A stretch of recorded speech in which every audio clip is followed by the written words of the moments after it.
네, 안녕하세요. 네, 방문각 임용의 김구전공역사에서 한국사와 동양사를 담당하고 있는 구영모입니다. 오늘은 이제 1, 3월 내용 끝장반 정식 개강에 앞서서 사전 강의라고 해서 한국사 과목에 대한 개괄적인 안내, 그리고 구석기 시대부터 여러 나라의 성장까지 오늘 쭉 한번 짚어보도록 하겠습니다. 저희가 원래는 1월 3일 날 개강을 하면 더 좋았겠지만 저희가 이제 1차 합격자 분들께서 워낙 많기 때문에 그분들 면접이라든지 지도라든지 이런 것들을 위해서 개강을 한 주 늦췄습니다. 한 주 늦췄고요. 대신 그 기간 동안 이렇게 먼저 공부하실 수 있도록 이렇게 강의를 찍고 있으니까요. 여러분들 잘 들으시고 잘 따라와 주셨으면 좋겠습니다. 아마 이제 직강을 들으시는 분들도 지금 이 강의를 통해서 먼저 저를 이렇게 만나게 될 텐데 그 이후의 강의부터는 저와 이제 강의실에서 만나게 되실 거고 인강을 들으시는 분들은 이후의 강의는 여기 이제 직강생에 앉아 계신 상황 속에서 제가 수업하는 내용을 이렇게 같이 나가도록 할 예정입니다. 그래서 여러분들 잘 따라와 주시면 좋겠습니다. 자, 그럼 먼저 한국사 교재 앞에 9쪽부터 보도록 하겠습니다. 9쪽을 보게 되면은 저희가 이제 각 단원별로 이 현행 교육 과정의 내용 요소와 성취 기준을 넣어 두었습니다. 저희가 이렇게 교재를 시작하는 이유는요. 한국교육과정평가원에서 여러분의 임용시험을 출제를 맡고 있는데 그 임용시험의 출제 원칙 그리고 출제 범위에 대해서 뭐라고 이야기를 하고 있냐면은 교육과정의 근거에서 출제한다라고 밝혀두고 있습니다. 그렇기 때문에 여러분들은 시중에 어느 개론서라든지 어느 강사의 수업이든지 간에 제일 먼저 교육과정에서 다루는 내용 요소들을 파악을 하셔야 됩니다. 지금 저희 현행 교육과정이요. 원래는 다른 과목 같은 경우는 2015 개정교육과정을 적용을 받고 있는데 저희는 그 당시 교육과정에서 국정화 사태와 연관이 되었었기 때문에 저희 과목만 2018년도에 다시 개정이 되었습니다. 그래서 저희는 한국사, 고등학교 한국사와 중학교 역사는 2018 개정 교육과정을 적용받고 있다라고 보시면 될 것 같고요. 이거를 말씀드린 이유는 뭐냐면은 저희가 교육과정의 근거에서 출제가 된다라고 하고 있고 2018 개정 교육과정에서는 기존의 교육과정과는 조금 다른 내용들, 조금 다른 학설들 이런 것들을 많이 반영을 하였어요. 그렇기 때문에 교육과정의 근거에서 우리가 개론서를 보려면은 2018년 이후에 출간된 한국사 서적을 보셔야 됩니다. 동양사나 서양사는 그게 상관이 없어요. 크게 바뀌지 않았는데 한국사는 좀 여러 부분에 있어서 드라마틱하게 변했기 때문에 2018년 이후에 출간된 서적 이런 것들을 많이 참고해 주시면 좋을 것 같고요. 제가 오늘 자료로 나눠드린 부분에서는 예전에 보았던 개론서들은 무엇인지 그런 것들도 넣어두었는데요. 하지만 요 근래 시험에서는 2018년 이후에 출간된 서적에서 집중적으로 출제가 되고 있다라고 하는 것을 자료를 통해서 제시해 두었으니까 여러분들이 보시면서 어떻게 공부하면 되겠다라고 하는 것을 보시면 될 것 같고요. 특히 2018년 이후에 출간된 대표적인 서적은 이제 여러분들이 1년 동안 앞으로 봐야 될 서적은 시민의 한국사라고 하는 책입니다. 1권과 2권으로 이루어져 있습니다. 1권은 전근대, 2권은 근현대로 이루어져 있고 이 책은 2022년도에 출간이 되었습니다. 2022년도에 출간이 되었고 전년도 2024학년도 시험을 보시면 알겠지만 이 책에서 정말 구석탱이에 있는 것까지 시험 문제에 출제가 되었습니다. 그렇기 때문에 여러분들은 이 책을 잘 보시면서 제가 이 책에서 어떻게 시험 문제가 나왔다라고 하는 것을 자료를 토대로 제시해 두었으니까 그것을 보시면서 제 수업과 그리고 복습되는 이 책의 내용을 범위에 맞춰서 읽어봐 주시면 좋겠습니다. 자, 그렇다라고 한다면은 이제 지금 제가 말씀드린 내용은 교육과정이 중요하다. 그리고 교육과정에 기반해서 쓰여진 시민한국사라고 하는 책을 보자라고 하는 것을 말씀을 드렸고요. 그다음 저희 과목은요. 이제 점수부터 말씀을 드리자면은 교육학이 20점입니다. 교육학이 20점으로 이루어져 있고요. 그 다음에 전공이 80점으로 이루어져 있습니다. 전공이 80점으로 이루어져 있는데 먼저 교육학은요. 전년도라던가 그 전에 합격하신 분들의 점수를 쭉 수합을 해보면은 우리가 2024학년도 교육학은 조금 어렵게 출제가 되었기 때문에 합격자 평균이 15점입니다. 그리고 23학년도까지의 교육학 평균 1차 합격자들의 교육학 평균 점수는 18점입니다. 그럼 여러분들은 올해 교육학 점수를 최소한 15점에서 많게는 18점까지를 목표로 하시면 좋겠어요. 15점에서 18점을 목표로 하시면 좋겠고, 전공 같은 경우에서는 이제 서울을 기준으로 말씀을 드릴게요. 어려웠을 때에는 48점만 맞아도 합격을 했고요. 조금 쉬운 문제가 많이 섞여 있다는 해에서는 56점까지 올라가기도 했습니다. 56점까지 올라가기도 해서 여러분들은 올해 시험에서 대략적으로 이 정도 점수를 목표로 삼으시면 좋겠어요. 어렵든 쉽든 그냥 일단 56점을 목표로 삼으시면 좋을 것 같고요. 그렇다라고 한다면은 이 80점이 어떻게 이루어져 있다? 매년 2점에서 3점씩, 2점에서 4점씩은 점수폭이 바뀐 적도 있는데, 전년도 기준으로는 한국사부터 역사교육론, 서양사, 그리고 동양사에 이르기까지 각각 20점씩 출제가 되었어요. 역사교육론, 한국사, 서양사, 동양사에 이르기까지 각각 20점씩 출제가 되었고요. 우리가 그럼 올해 목표로 하고 있는 56점을 맞는다라고 한다면은 각 과목별로 약 14점씩 받으시면 된다라고 생각을 하시면 되겠습니다. 14점. 약 70%를 맞는 것을 목표로 하시면은 여러분들은 올해 그 어떤 난이도가 나오더라도 무조건 합격하신다라고 보시면은 되겠습니다. 그래서 우리는 14점을 목표로 우리가 열심히 노력을 하도록 할 거고요. 교육학은 15점에서 18점을 목표로 열심히 달린다라고 생각을 하시면은 되겠습니다. 그래서 문제는 이제 제가 지금 나눠드리는 자료에도 나와 있지만, 우리가 기입형이라고 하는, 즉 간단한 단어나 구를 쓰는 문제가 기입형 문제가 있고요.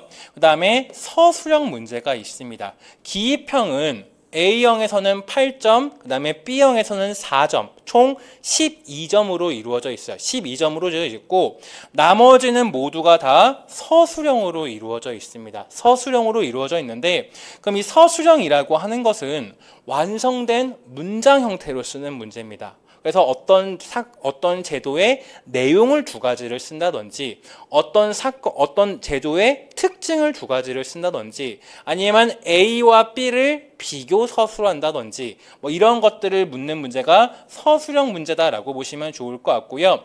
우리가 기입형은 보통 단어예요. 단어로 이루어졌기 때문에 교재를 보시면은 이렇게 주요 키워드들이 고직체로 쓰여 있는 경우가 많은데, 그런 고직체로 쓰여져 있는 역사 용어들을 물어보는 시험이 기입형이다라고 보시면 되겠어요. 그래서 여러분들은 이 기입형, 주요 나올 만한 역사 용어들을 물어보는 시험이 기입형이다라고 보시면 되고요. 그다음 교재에 보면은 모든 사건의 전개 과정과 내용, 특징, 영향, 결과, 의, 이런 것들이 다 한 줄 내외로 서술이 되었는데, 왜 한 줄 내외로 서술이 되어 있냐면은 우리 시험 문제의 답안이 보통 한 줄 내외로 되어 있어. 모범 답안이라 이런 것들이 다 한 줄 내외로 구성이 되어 있기 때문에 그 한 줄 내용으로 서술하는 문항에 최적화되어 있다라고 보시면 되겠어요. 그래서 여러분들은 교재의 내용을 이해하시고, 그 이해하신 내용을 바탕으로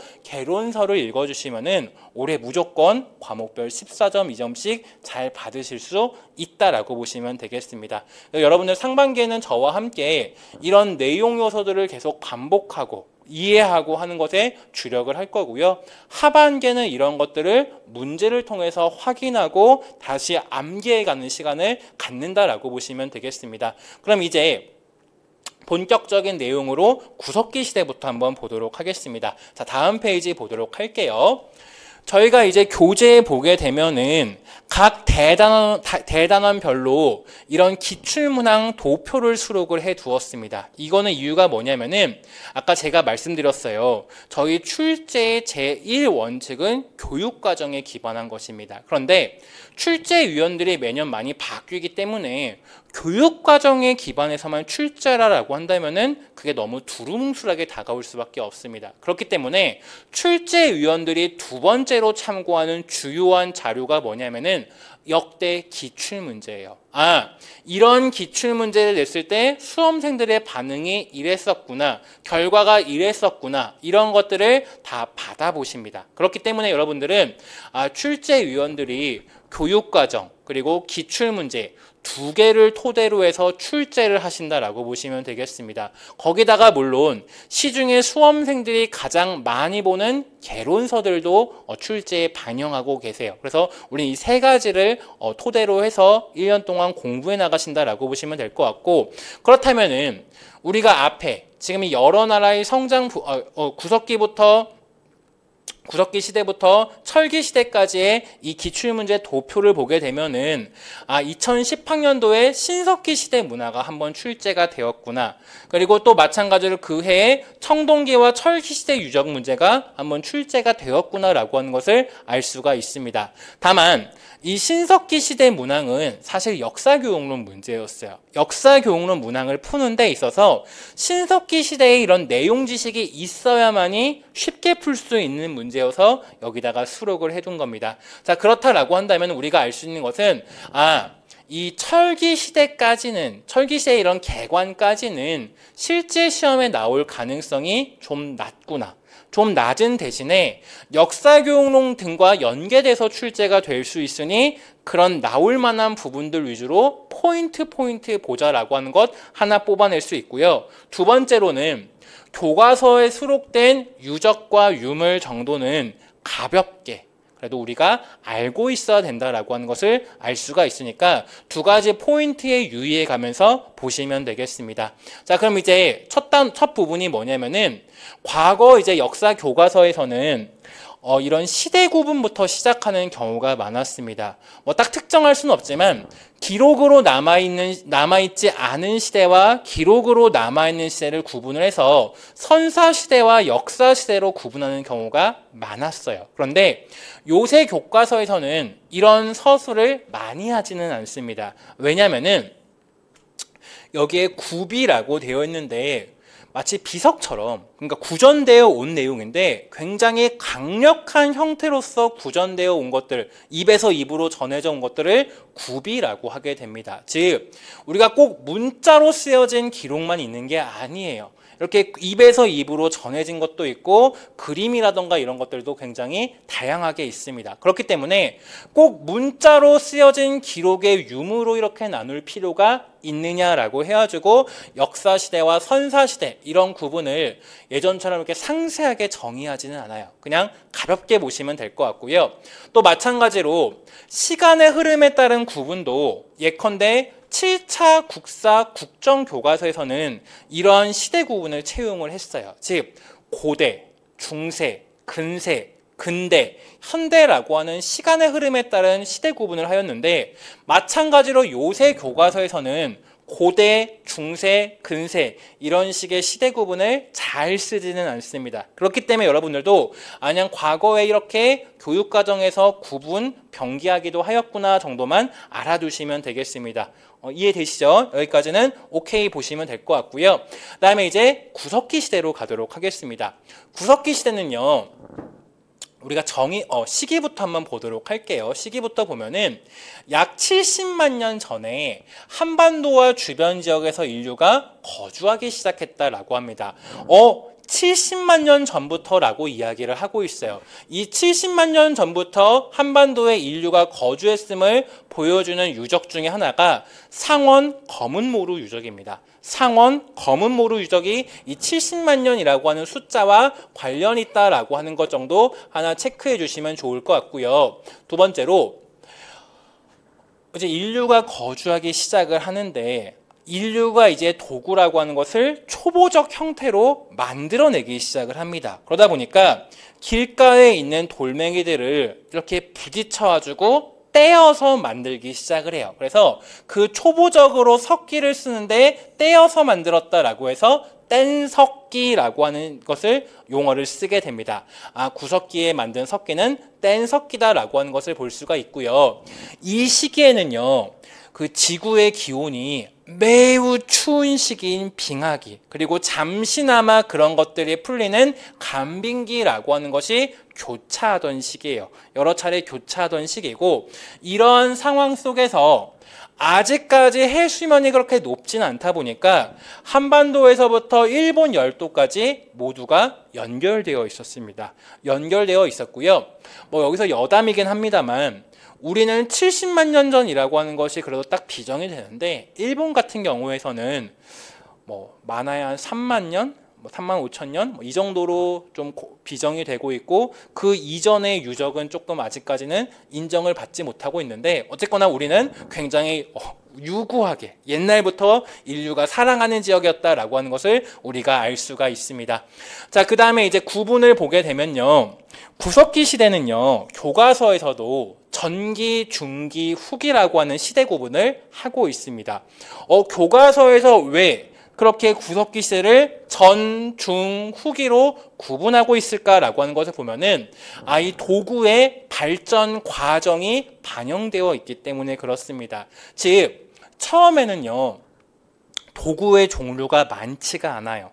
도구를 만드는 기술도 세련되지 못했습니다. 그렇기 때문에 그 만든 몇 가지 도구를 여러 가지 용도에 쓸 수밖에 없었어요. 대표적으로 이 주먹도끼라고 하는 구석기 전기의 이 유물은 정말 다양한 용도에서 쓰였다라고 볼 수가 있어요. 뭐 사냥을 할 때도 뭘 벗겨낼 때도 여러 가지에서 다 이 주먹도끼가 다 쓰였다라고 본다면은 점점점 시기가 지남에 따라서 도구의 종류가 다양해지고 기능도 훨씬 더 세분화되기 시작을 합니다. 그러다 보니까 이제는 명확하게 용도가 전문적으로 나뉘게 돼요. 즉 우리가 옛날에는 불과 몇십 년 전에는 빨래방망이로 빨래도 하고 건조할 때 털기도 하고 가끔 교육할 때 쓰시기도 하고 다양한 용도로 썼다라고 한다면은 오늘날에는 건조기, 세탁기, 야구바따 이런 식으로 여러 개로 분화가 되는 것처럼 마찬가지로 기능이 세분화되었다라고 하는 것을 볼 수가 있고요. 그래서 구석기 후기의 대표적인 유물로는 순배찌르개, 사냥을 할 때 쓰는 도구입니다. 사냥을 하기 위한 도구라고만 보시면 될 것 같아요. 그래서 이렇게 다양한 유물이 등장하게 된다라고 하는 것을 볼 수가 있고요. 그 다음에 구석기 후기에는 교과서에 보면 어떤 이야기가 있냐면은 주변 지역과의 교류 흔적이 보인다라고 하는 것이 있습니다. 대표적으로 화산지대에서 주로 출토되는 흑요석이라고 하는 검고 단단한 물질이 있는데 이 흑요석이라고 하는 것이 곳곳에서 발견이 돼요. 원래는 화산지대에서만 발견이 되어야 되는데 그렇지 않은 지역에서도 발견된다라고 하는 거 봤을 때 구석기 후기에는 주변 지역과의 교류의 흔적이 보인다라고 하는 것을 알 수가 있고요. 또 아까 말했던 이런 순배찌르기와 같은 전문화된 도구가 광범위하게 유행한 것도 이런 주변 지역과의 교류 상황 속에서 유행한 것이다라고 보시기도 합니다. 그런 부분들 체크해 두시면 좋을 것 같고요. 그 다음에 이제 구석기 후기에 이르게 되면요. 마지막 빙하기가 끝나게 됩니다. 마지막 빙하기가 끝나게 되고 그러면서 이제 자연 환경이 날씨가 완전히 따뜻해지게 되고 원래는 추운 시기, 빙하기에는 거대화되었던 동물들이 이제는 따뜻한 날씨 속에서 작고 날쌔지기 시작을 하게 됩니다. 즉 자연 환경의 변화 속에서 이제 자연 환경이 굉장히 급변하는 상황 속에서 구석기에서 신석기로의 과도기적 시대를 중석기라고 하기도 합니다. 한반도에 중석기가 있었느냐 없었느냐는 조금 논쟁의 여지가 있긴 한데 그래도 몇몇 교과서에서는 중석기라고 하는 용어를 쓰고 있으니까 우리도 알아두시면 좋겠습니다. 구석기에서 신석기로의 자연환경의 변화 속에 있는 그 과도기적 시대에 중석기라고 하는 시대를 채용하기도 한다. 중석기라고 하는 시대를 설정하기도 한다라고 하는 것을 우리가 알 수가 있고요. 그러면은 그런 작아진 동물들을 사냥하기 위해서 이 시기에는 뗀석기라고 하지 않고요. 그런 작아진 동물들을 사냥하기 위한 무언가 여러 가지 도구가 세련되게 되는데 그것을 장석기라고 합니다. 대표적으로 예를 들면 토끼와 같은 것들, 사슴과 같은 작고 날쌘 동물들을 잡기 위해서 활이라던가 화살이라던가 이런 것들을 만든 흔적들이 보이고 있습니다. 그래서 구석기 후기에는 신석기 시대로 이행하는 과정을 중석기라고 하고 그때의 도구들을 잔석기라고 한다라고 하는 부분들 체크해 주시면 되겠습니다. 그 정도 보시면 될 것 같고요. 그다음 이 시대는 아직 식량을 생산하는 시대가 아니죠. 수렵과 채집, 즉 사냥과 채집에 의존했던 시대다라고 하는 부분들 체크해 주시면 되겠고요. 그 다음에 사냥할 그런 동물들을 쫓아서 이동하는 시대입니다. 이동 생활을 하는 시대고 그렇기 때문에 집을 공들여 짓기보다는 동굴이라던가 바위 그늘 등에 임시 거주를 한다든지 혹은 간단하게 막처럼 지은 집이라고 해서 막집이라고 하는 곳에서 생활하시기도 합니다. 막집도 하나 체크해 두세요. 막집, 흑요석, 그 다음에 순배찌르개, 주먹도끼 이런 것들 체크해 주시면 좋을 것 같습니다. 그 정도 보시면 될 것 같고요. 그 다음에 유물과 유적 부분은 아까 말했죠. 상원 검은모로 동굴 가장 오래되었대요. 70만 년 전이라고 하는 것을 비정해 준다라고 했고요. 다음 연천 전공리 되게 중요합니다. 이거는 주먹도끼가 발굴되어서 모비우스 이론을 반박하였다라고 하는데 다음 페이지에서 보도록 하겠습니다. 다음 페이지에서 보도록 하고요. 그 밑에는 여러분들이 가볍게 체크해 주시면 되겠어요. 인골도 가볍게만 봐주세요. 가볍게만 봐주시기 바랍니다. 왜냐하면 조금 논란이 있는 부분이라서 가볍게 보시면 될 것 같고요. 그 다음에 아까 말했던 모비우스 이론을 잠깐 더 보도록 할게요. 다음 페이지인데요. 하버드 대학의 모비우스 교수님께서 인도라고 하는 곳을 기준으로 해서 서쪽 일대는 주먹도끼 문화권이라고 했고요. 동쪽 일대를 집게 문화권이라고 구분을 하셨어요. 그런데 집게라고 하는 거에 비해서 주먹도끼는 어떤 특징을 가지고 있냐면은 여기에 사진에 보이는 것처럼 주먹도끼는 이런 날렵한 형태를 만들기 위해서는 구상을 해야 되고 여러 방향에서의 힘을 주어야 만들 수가 있습니다. 반면에 집게는 약간 1차원적이에요. 주먹도끼는 심혈을 기울여서 만들어야 된다면은 집게는 약간 1차원적입니다. 그런데 이 모비우스 교수님이 이런 유럽 일대는 마치 구석기 시대부터 훨씬 발달된 도구인 주먹도끼를 썼다라고 했고요. 반면에 아시아 일대, 특히 동아시아 일대라던가 이런 지역에서는 집게라고 하는 마치 열등한 도구를 썼다라고 해야면서 이런 가설을 세우셨는데 안타깝게도 이거를 반박할 만한 유물 유적이 등장하지 않았습니다. 그러다가 연천 전공리 지역에서 바로 이 주먹도끼가 발굴이 되면서 모비우스 교수님의 이런 가설은 깨지게 됩니다.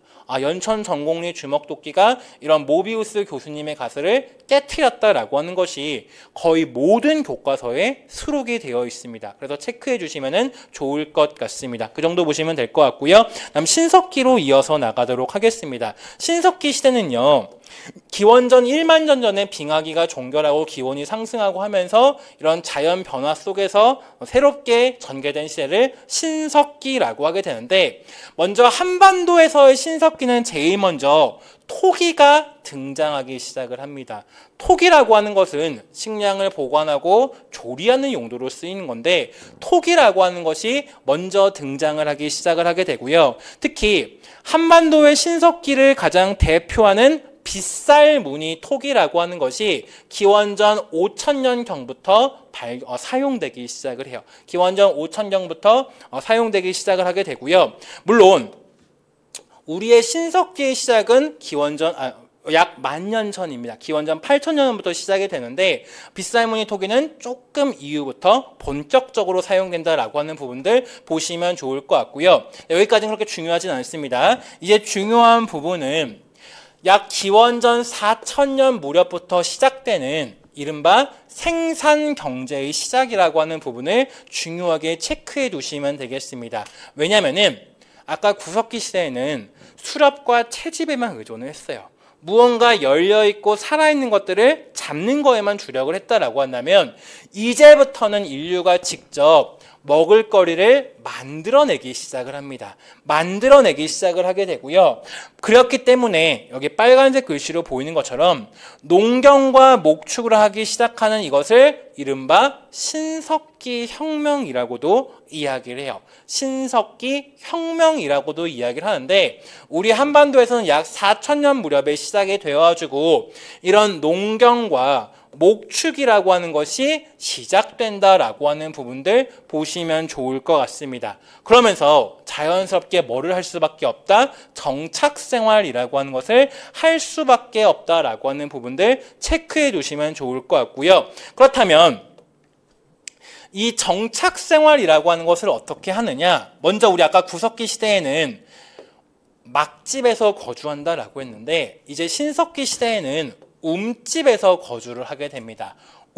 해가지고 마치 이렇게 땅바닥 밑으로 들어간 이런 같은 것을 만들고 그 다음에 아직 구석기 시대의 그런 추위에 대한 공포가 있던 시대여서 그랬는지는 모르겠지만 추위를 쫓는데 굉장히 예민했던 시대입니다. 그렇기 때문에 그런 추위를 막기 위해서 이렇게 푹 들어간 이런 집 한가운데다가 화로라고 하는 것을 화덕을 만들어 가지고 체온 유지에 굉장히 민감하게 신경 썼던 시대가 바로 신석기 시대다라고 하는 부분들 보시면 좋겠습니다. 다만 아직까지 신석기 시대는요.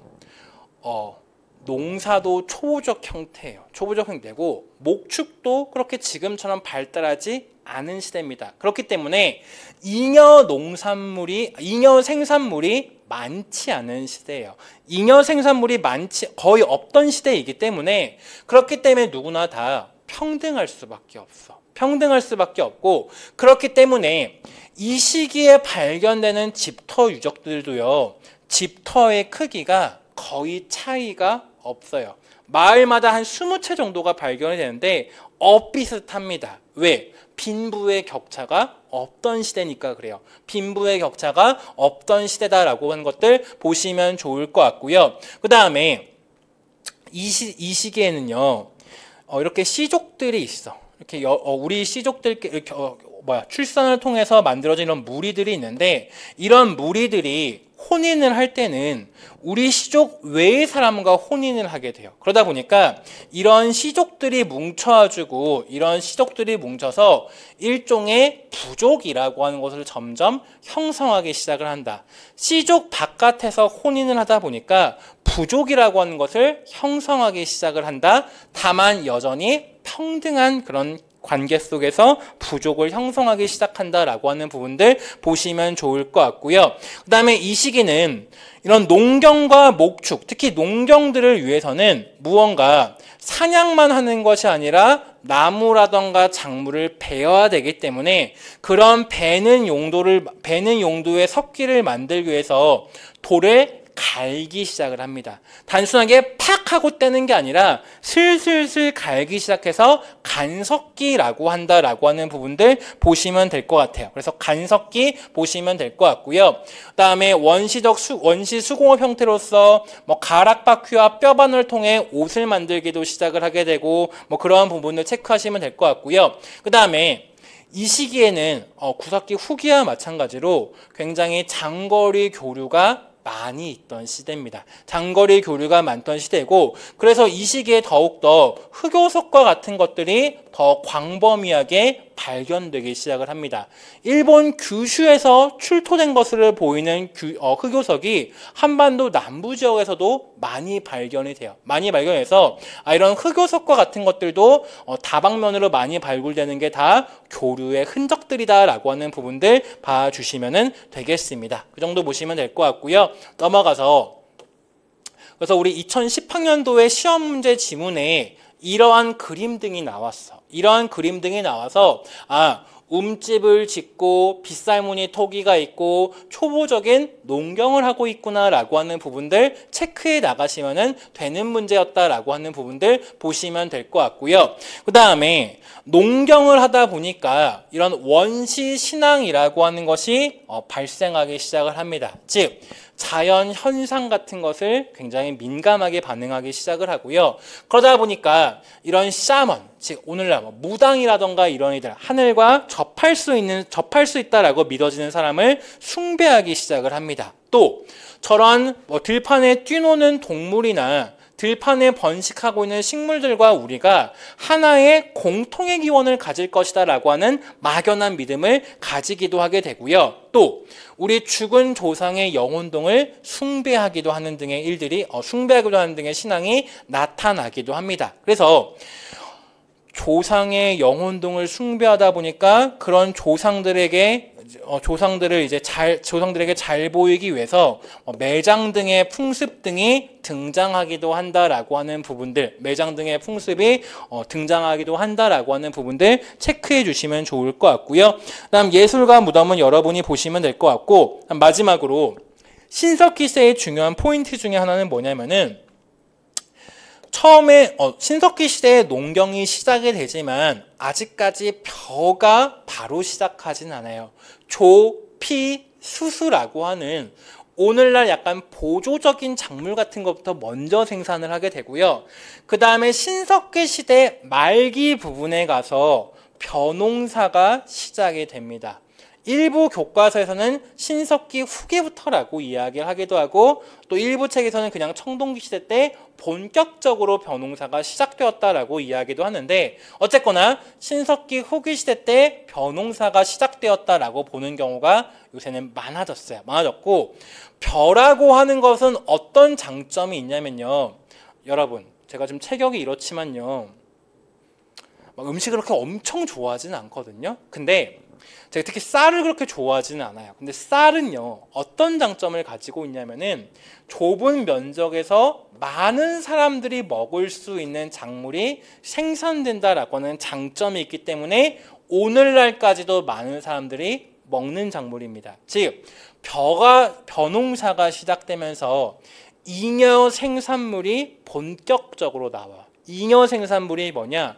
우리 구성원들이 다 배불리 먹고도 남는 생산물이 나타나기 시작한다라고 보시면 될 것 같고, 그럼 이 벼농사가 시작이 되면서 남는 물질이 생기고, 그 남는 물질을 가져가는 이들에 의해서 빈부격차라던가 계급이라고 하는 것이 생겨나기 시작을 하는데, 그래서 신석기 시대 말기, 특히 이제 청동기 시대로 가면서 계급이라고 하는 것이 점점 등장하기 시작하는구나 라고 하는 것들 체크해 주시면 되겠습니다. 자, 구석기와 신석기는 여기까지 보도록 하고요. 우리 잠깐 쉬었다가 청동기와 철기 시대 보도록 하겠습니다. 잠깐 쉬겠습니다.